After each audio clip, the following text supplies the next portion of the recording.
let's bring in our roundtable guests. Today we have Republican strategist Bradley Blakeman, along with Scottie Nell Hughes, the chief political correspondent for the USA Radio Network. Thank you both for joining us. Thanks. All right, Brad, let's start with you. Cruz pulling that ad off the air with the former softcore porn actress. Was that the safe thing to do, or was it imperative for him to do that, considering how important evangelicals are in South Carolina? No, you had no choice but to pull that ad. The fact is that would have been the story that kept on giving if that ad continued to run. So he did the right thing. My question is, who recognized her? That's a great question. That's a great question. That is a great question. Wow. Scottie, you want to weigh in on that? I do, but I'm going to take a different take on this. While I understand why the campaign did it, the question is, a Christian conservative, she now says that she has become it. She has changed the leaf, that she has asked for forgiveness. And so I think it actually would have been better if they would have left it on and Ted Cruz made it part of their stump speech saying, guess what? You can have a past life, but we welcome you in the Republican Party. And I actually think he could have turned that lemonade into lemonade if he would have maybe spent some more time on it. Excellent point. Spoken like a Donald Trump supporter a little bit. Yeah, you like that? Okay, have you seen that Donald Trump action figure? Do you think that I've actually played with it? It actually talks too. So, I'm not but surprised. they're very expensive. They're $40 on the internet. So Wow. I don't have one of my own yet. Wow. Maybe Valentine's Day. Yeah, maybe for Valentine's Day. Yeah. Wow. Brad, do you think it's effective? Because we were talking about the other day, I thought it was really clever. But I want to get your take on that ad, Brad. What did you think of it? I think it's a great ad, but I want to know if the action figure is made in China. Ooh. Well, it could be because it's not officially licensed through Donald J. Trump. So who knows where it was made?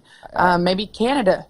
I would be shocked if there are any action figure factories in the United States remaining. But let's look back on the Club for Growth ad. This is a lot of money they're going to spend on South Carolina on the airwaves there, repeating the same message over and over again. Trump is not a real conservative. Scottie, how does Trump combat that message? Well, it's real simple. Is it conservative to lie? Is it conservative to extort? Because that's exactly what the Club for Growth has done to Mr. Trump. We've already seen the letters where they came to him asking for a $1 million donation, and he said, nope, sorry, not going to do it. After that, they launched into the same ad campaign. Their last was worth $1 million. I think that number just happens to be the same. And when you look at the things that they list in there, did he say those things? Did he do those things? They are lies. That's not what he stands for. As for eminent domain, it is something in the Constitution. So maybe take it up with the founding fathers before you take it up with Mr. Trump. And maybe Senator Ted Cruz needs to actually look and see, because he's quoted it several times. They have him on video quoting eminent domain in the Constitution. So before you sit there and throw stones, make sure your own house is not full of bricks. Ooh. Somewhat nicely surprising. Played with those words, Brad. I'm sorry, go ahead, John. Somewhat surprising, I don't know, Brad, you can weigh in on this, that we heard about the Club for Growth planning this attack on Trump some time ago. Right. I'm sure there have been other ads, but it hasn't really been as out in the front as you might think, considering their opposition to Trump. Are you surprised that, is this part of the firewall strategy that we've heard about in South Carolina trying to prevent Trump? Well, look, third parties are value added. They won't carry the day. Mm-hmm. And if campaigns themselves will not take on Donald Trump, then they're not going to beat him, because this is a game of king of the hill. And to get up the hill, you got to take down the king. And it's up to the candidates themselves to take on Donald Trump mano to mano, and not relying on third parties to do your dirty work. Value added, yes, but is it going to make a difference? It's really up to the candidates to carry that message to the candidate. When we talk about the debate tomorrow night, we're going to see these guys on stage, Trump in the middle, Cruz on one side, Jeb Bush on the other side. How ugly is it going to get? Are we going to see any moments that are going to be repurposed by Democrats for the general election? Scottie Nell, first to you, and then to you, Brad. I'm more worried about Saturday Night Live making another skit off of one of our debates, because that's what they've done the last few ones. I'm hoping that Mr. Trump's going to be able to stay above the fray, but that all daggers will be aimed at him. His new positive message is obviously resonating. He's acting like the adult in the room with a bunch of children in the sandbox, and I hope that's going to continue. Now, that just means that everybody else is going to try to get him back down into the dirt, into the mudslinging where they are. I think he's past it. I think he's above it. He's dealt with harder people in the past. So I think we're actually going to see a very calm Mr. Trump tomorrow with some good edges. The real question is going to be Marco Rubio versus Jeb versus Ted Cruz. I think that is where the fight's going to be. Yeah, definitely. Rubio is going to look to get back in the good headlines when it comes to debate performance. We almost left Brad out. 20 more seconds, Brad. Go ahead. Well, look, there's an indication that Trump is finally taking his meds. He said that he can be anybody he wants to be. He's not going to curse anymore, so he can control his behavior according to Trump. But that's not good enough if you want to take him down. And if you're on the stage with him, you don't look him in the eye and you don't take him on, then you're going to lose. And Donald Trump has been getting a pass the last couple debates, while others fight amongst themselves. Trump wins. Right. Can't go on this. We'll have to leave it there. Brad, Scottie, thank you so much. Enjoy your, or actually stick around because we still have a lot more to talk about. That's right. We're going to keep talking about Stay Donald there. Trump. And his take on Pope Francis. Is this the best idea, attacking the guy who draws bigger crowds than Donald Trump? We'll be right back after this.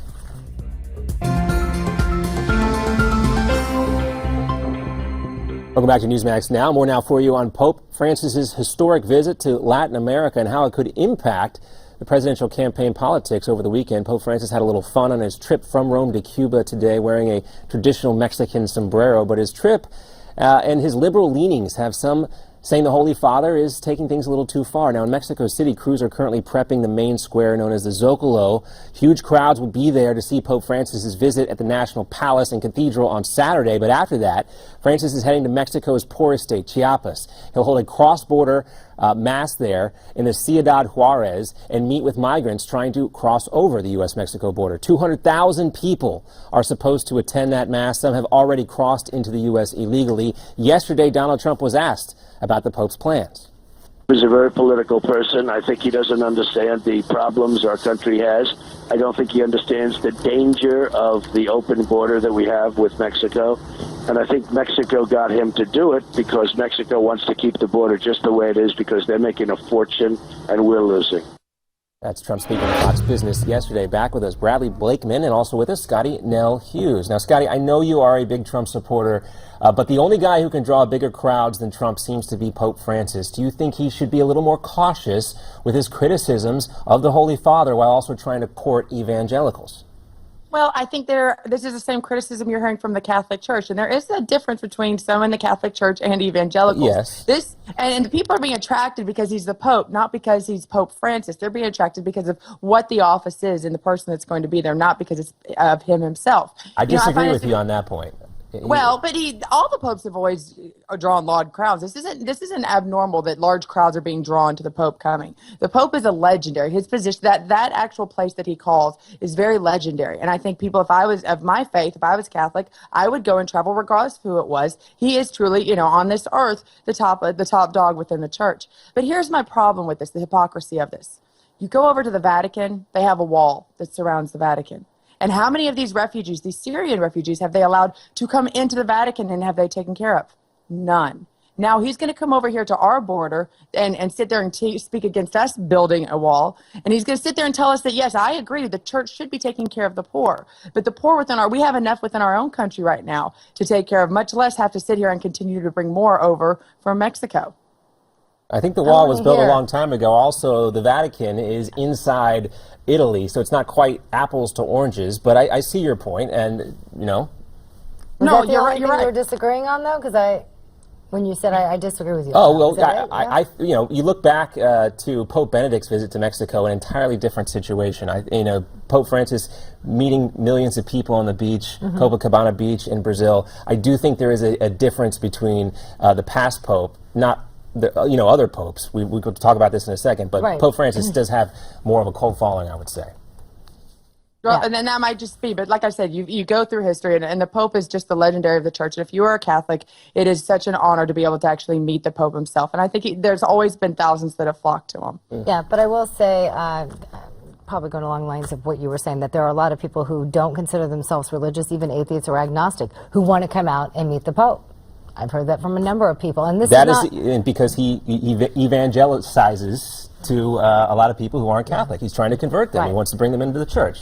Let's move on. But what is he bringing in? Is he bringing in it with his progressive message? That's the problem that I think a lot of Catholics are having with this Pope. He had this opportunity in front of Congress, did not address the issue of abortion, and birth control, which is a very big issue. Right. He sits there and he's selective about what issues he's picking, and he is making himself more political than I think past popes have done. Well, let's bring up one of those issues, because I want to bring Brad into this conversation. You've been so patient there. As you mentioned, this is not the first time the Pope has played with a political hot potato, if you will. When he was here on his visit to the U.S., remember, he met with Kim Davis. That's the county clerk who tried to stop gay marriage in Kentucky. The Vatican later said the Pope did not intend to endorse her views. Brad, let's go to you now. Do you think the Pope enjoys the role that he's playing right now. Sure he does, but this Pope wears three hats. He's head of a religion, he's head of a government, he's head of a state. The Vatican, the Holy See, is a sovereign nation within Italy. And look, they have high walls. I've been there, and high neighbor. They certainly do. My neighbor on my fence. And the Pope has to realize that he speaking as a sovereign, has to understand that we're a sovereign nation as well. And we have the right to protect our borders. And he shouldn't be butting in because, as was earlier said, how many people are the Vatican taking within their sovereign walls? How many people around the world on their properties, which they have vast accumulations of properties all over the world, in every township and city, how many are they taking in? So, he was without sin cast the first stone, I would tell the planet. All right, well, 30 seconds left. I want to ask you guys just a hypothetical situation. Give us your answer. We know that the Pope has played an important role meeting with past presidents. Just give us your take on what it would be like for President Trump to meet with Pope Francis. Scottie Nell, first to you. I think it would be very respectful. I mean, obviously, Mr. Trump does have respect, but I think he would also, I think he would be one of those that would just be like any other meeting with any other head of a religious state. Bradley? I think it would start with a confession. But I think that, look, Trump knows how to act.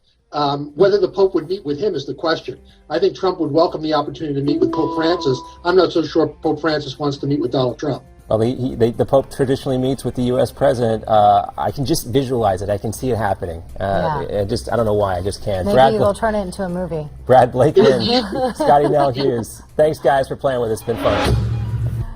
Up next, Ben Carson may be one of the only candidates not complaining about the media. Find out why.